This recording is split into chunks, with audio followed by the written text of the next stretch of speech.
தாய் தமிழ் உறவுகளுக்கு வணக்கம். 48 வயதில் திமுகவின் பொதுச் செயலாளர் ஆகின்றார். 48 வயதில் திமுகவின் பொதுச் செயலாளர் ஆகின்றார் என்ற தலைப்பில் இந்த காணொளியை காண்கிறோம். தற்போதுள்ள திமுக பொதுச் செயலாளர் துரைமுருகன் 85 வயதாகிவிட்டது. வயது முதிர்வினால் அவதிப்பட்டு வருகிறார். பெரும்பாலான நாட்கள் மருத்துவமனையிலே உள்ளார். நடைபெற்று முடிந்த சட்டசபை தேர்தலில் அவருடைய சொந்த தொகுதியான காட்பாடி தொகுதியில் போட்டியிட்டு படுதோல்வி அடைந்தார். 3வது இடத்துக்கு தள்ளப்பட்டார். தற்பொழுது பெரும்பாலான நாட்கள் அவர் மருத்துவமனையில் ஓய்வெடுத்து வருகிறார். கட்சி பணியை அவரால் பார்க்க முடியவில்லை. ஆகவே அவரது பொதுச் செயலாளர் பதவியை பிடுங்க மு.க.ஸ்டாலின் திட்டமிட்டுள்ளார்.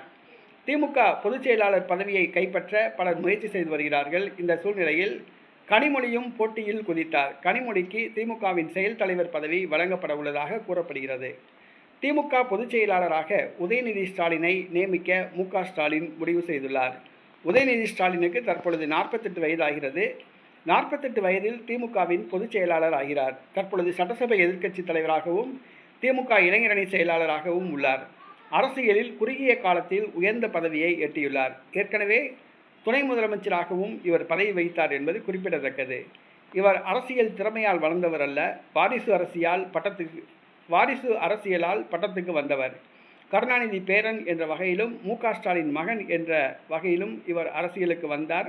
குறுகிய காலத்தில் உயர்ந்த பதவியை பிடிக்கிறார். தற்பொழுது 48வது வயதில் திமுகவின் பொதுச் செயலாளர் ஆகிறார்.